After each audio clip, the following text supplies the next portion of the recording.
if you're paying your money for a service Mm-hmm.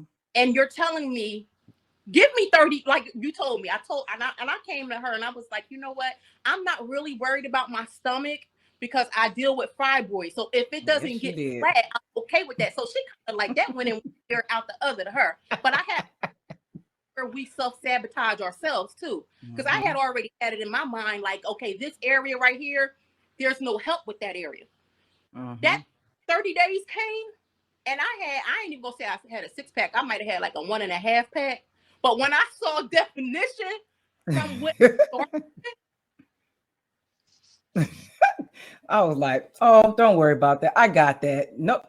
Oh, you'll be fine. yeah, It's I like, fine because I had dealt with it for so long. Like I had carried mm-hmm. this for so long. And sometimes, like I don't know if this hits home for people who have been struggling with weight, for some time. Like we get comfortable because we've carried it for so long that it becomes a Mm-hmm. norm for us, but it Yep. doesn't have a norm. Like it doesn't Yep. have we don't have to it's kind of like we program ourselves to think, okay, this is just the way that it has to be, and it doesn't. It really Mm-hmm. doesn't. Yeah. Yeah. And that the fibroids in particular, I wanted you to say that because a lot of women deal with that and they just don't think there's no hope for it. And the fibroid is literally you're feeding it something to make it grow. If you Yeah. starve that thing and you feed it an alkaline diet, it's going to die. It's going to shrink. Absolutely. And I'm Yeah. glad you said that because I've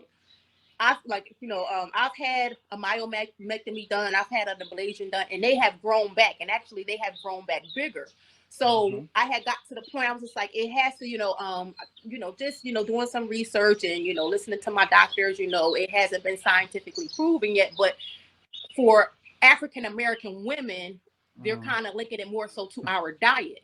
Mm-hmm. So I did at that time, and this was, well, I'm going back to 13 years ago. I had already had cut out. I started to cut out pork and beef, so I Mm-hmm. had cut that out back then. But I didn't go that extra mile to like have that alkaline diet and to go Mm-hmm. full steam ahead with it, because there is research that shows that diet and particularly can help make like a true big difference. And I'm telling y'all, like I still feel them.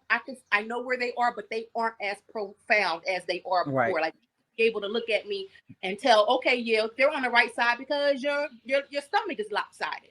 So and Mm-hmm. it point where always being full, always just uncomfortable, but I don't feel that Mm-hmm. heaviness anymore. And my gynecologist did tell me that I needed to implement a exercise routine.